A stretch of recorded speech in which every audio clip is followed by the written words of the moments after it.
to it.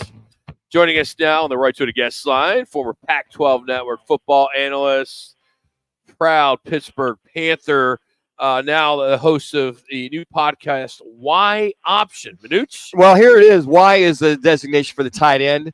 So if you say split right, 63, X post corner, Y option, that's your tight end. He's got the option to go inside, outside, or up the field. Depends on the coverage, Rock. So Yogi Roth joins us now. Of course, Yogi, Y Option. Did Manuch break that down right? Yeah, nailed it. Nailed it. And that's a big part of why we launched it, fellas. It's going to be you're gonna dig it. It's college football through the lens of the West Coast. I just dropped our first episode with Mike Yam and Ashley Adamson. Part 2 is going to drop on Monday, where we reflect on the Pac-12 and talk about kind of the fallout, to be quite honest with you, of the Pac-12 and how we all processed it. And Mike in particular, as he went through everything he went through in the pandemic, where they didn't bring him back. So it's been fun. And over the course of the season last year, when everything was kind of going down, I said, where are these fans? Like, what's the options for Arizona State to hear their story? Because there's no Big 12 network, as we all know. I was looking for my own option. I grew up in the West Coast offense. So I said, yeah, let's create this show, give it a fun little name, and launch this bad boy. So that's what I'll be doing during the week, and then I'll be calling games every Saturday. Love it. Absolutely love it. Yogi Roth here with Rock and Manuch. Media day, you had Big 12, you had Mountain West, and you had the Pac-12. And I know you were at all of them, and you were hosting the Pac-12 one. What kind of crowd did you have for that? The Pac-12 one was awesome. I mean, I know it's kind of like, what were they doing? We wanted to do something for the schools, and yeah, when I had a chance to connect with Commissioner Gould, it was like, let's think outside the box, and she did, and her team did, and it was a beautiful opportunity because all of the national media were there. I really think of all my time covering these two schools, no one ever went to a media day to learn from these two. Like, if Mike Leach would have been fun to hear from, but he went because of USC and Oregon and Stanford and UW, like some of the bigger brands when they were rolling. But now everybody's actually, I think, Leaning into these schools. I've been calling them America's team because everybody knows they got screwed by no fault of their own. All they've done is win, really. I mean, they haven't won national championships, but they go to bowl games. They have success. They have first-round players. So it was loaded. It was probably 40 to 50 national media members from major outlets. All the bowl partners were there. And then the way they did it was pretty unique. It was the coaches for a Q&A with me, and then the media. It was the players.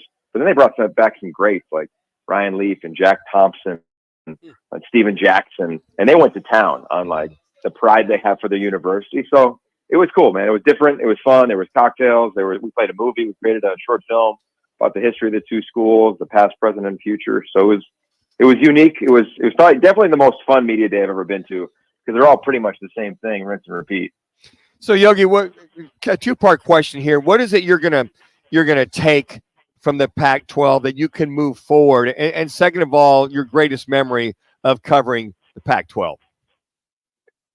Yeah, no doubt. Well, I think number one, the thing I'm going to take is the people, figuratively and literally. I mean, Jim Thornby is an Arizona grad who's also the co-founder of Y Option, and he's the guy running the whole thing. So I've been working with him for 12 years. So taking one of him, which is great. We get to go do this thing together. I'm going to call games with Ashley and be there at the Big Ten Network next year. So the people is the biggest thing I think about.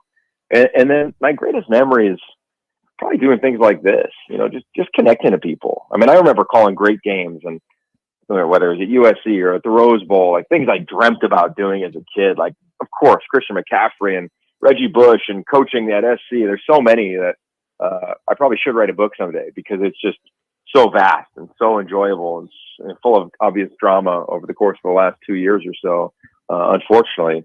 But I think I net out with just gratitude, man. Like, I'm so thankful. I have a 9-year-old now. He's our oldest, and I watch him play in the backyard, and I think back when I was that age, and I was calling my own games. And this place gave me that chance, that opportunity that's now led me to new opportunities. So just a lot of love for everybody there, and sadness that it's not what it could have been. And the other thing too is a lot of folks don't realize you've been a part of Elite 11 with the top quarterbacks in the nation year in and year out. You've been doing that for many, many years. As you think back, and I had a couple there, the Tyler Shucks of the world and some of those guys like that, when you look at how they evolved into the Pac-12 or how they've evolved, and now that they've moved on to the National Football League or the Bo Nixes, the Tyler Shucks, all those individuals, what do you take and you watch them from where they were in high school to where they're at now to them moving on to pro football? Yeah, it's awesome. I mean, Jared Goff might be one of my favorite players of all time. And, I had a chance to get a coffee with him a couple months ago here in LA.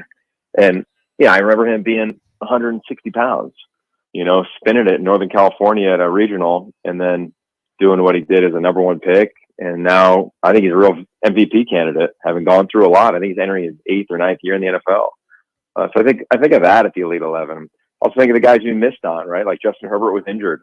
He never came. But then I remember going to training camp. I interviewed 3 quarterbacks his freshman year at training camp. None of them were him. He ended up starting by midseason and being the draft pick that he was and the player that he is in the NFL. And then guys like Tyler. Like I saw his tweet the other day, which was like, I promised it's the final run, or something like that.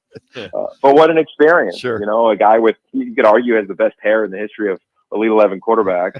But he went from, being a highly recruited player, went through his fair share of challenging times and adversity at Oregon, to then an injury, to then finding like the love of his life, to now ending up at Louisville. Like what a journey that no one could expect. And I think this year's class, you go DJ Uyunglele, he's entering his final year of college, and Bryce Young is entering his 2nd year in the NFL.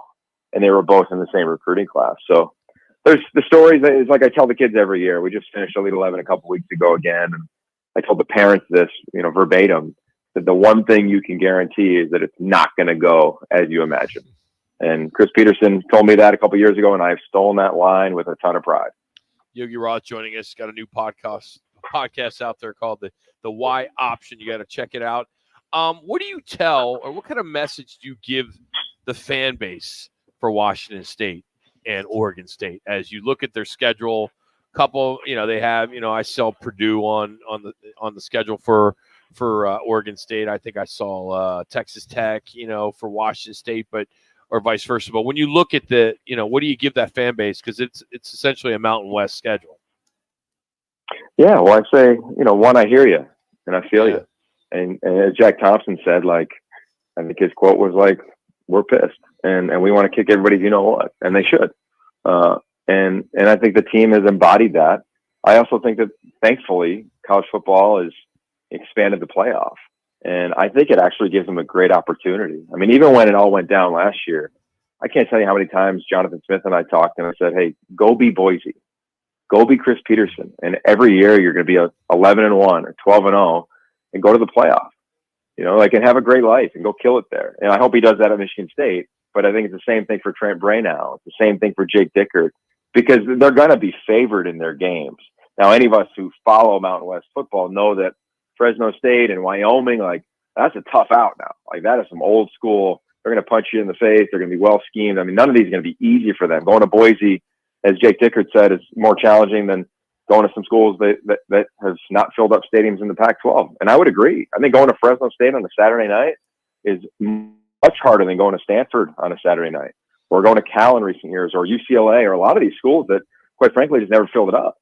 So it won't be easy. They'll have a bullseye from those schools, but I think that, at least for Wazoo, among those two, they got a real chance to beat their rival. I wouldn't be shocked if they won the Apple Cup, and I think if they do that, they'll be America's favorite team. And how can't they be?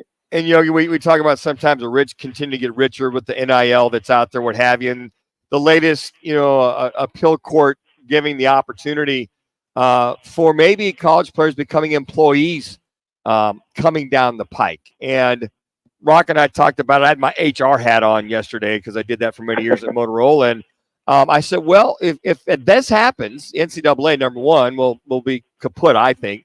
But maybe that becomes a level playing field because budgets for these certain colleges will be able to pay players even more so besides the NIL. I just want to get your thoughts about this latest ruling that college athletes could become, employees of that campus. Yeah, I'm not as well versed as you are as the HR executive that you once were, brother. But I will say that from what I've read and what I understand, the thing that I hope doesn't happen is that they eliminate walk-ons That's the stump that I'm gonna be on and go hard on, because you and I both know that it's harder to earn a scholarship in college than it is in high school.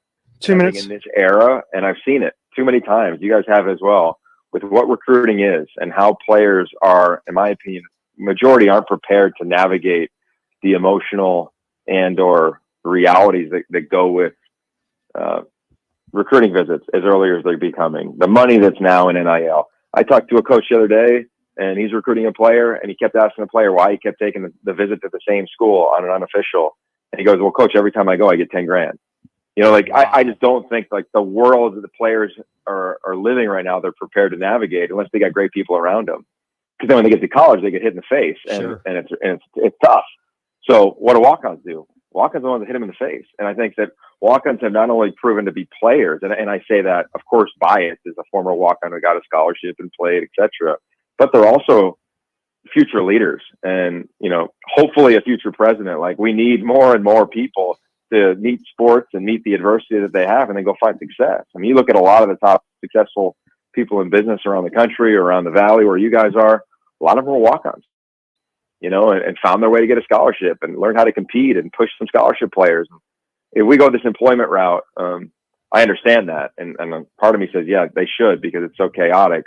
But God, if we're going to start to eliminate opportunities and dreams of so many players that grow up being a part of this thing or dreaming to be a part of it, I think you're going to lose a lot of the pageantry around it. And I'm worried about that, because I think if I'm a fan and they're employees and they're 16, 17, 18, and then you fire that employee because now you can, then you're bringing a new employee. We're already battling that these young men are wearing helmets. I told my 11 this again. I told a couple locker rooms this offseason. I said, look, let's be real. You guys are number one rankings. What was your recruiting ranking? 2, you already put on a helmet, and now a lot of you are just a transaction to a fan. So we have to take the helmet off and really compete to tell your story, because people need to know your story, because it's beautiful and it's powerful and it's inspirational. And the more and more this goes down the road of being employees, the less and less we get away from the things that we love. So I hope there's somebody in those rooms that are competing to make sure that college athletes, and I'm not old school in that way, but like the stories of these college athletes continue to get told versus, hey, it's the business of college athletics that continues to get pumped up and promoted. We got to continue to give them options, or in this case, a Y option. There you go. I like it, man. I like it. Oh, geez. Couldn't resist there, Yogi. Cheesy, Minuch. Yogi, great stuff as always. We are excited about the next chapter in your career, and we hope that we can talk to you during the entire football season, because you definitely bring it, and we appreciate what you do. So thanks so much for some time today. Have a good weekend. Okay. Talk to you soon, guys. Yogi Roth, the host of the podcast Y Option. You can follow him on Twitter, X, at Yogi Roth. He's brought to you today by Twin Peaks. This Monday, I should say, it's the Bikini Week costume party at all 5 locations. They got specials on all your favorite brews and beverages, like the 29-degree drafts. They'll keep you cool. They get the refreshing cocktails and cheap shots. It's all next week at Twin Peaks. We're going to finish up, tell you what's on tap as here at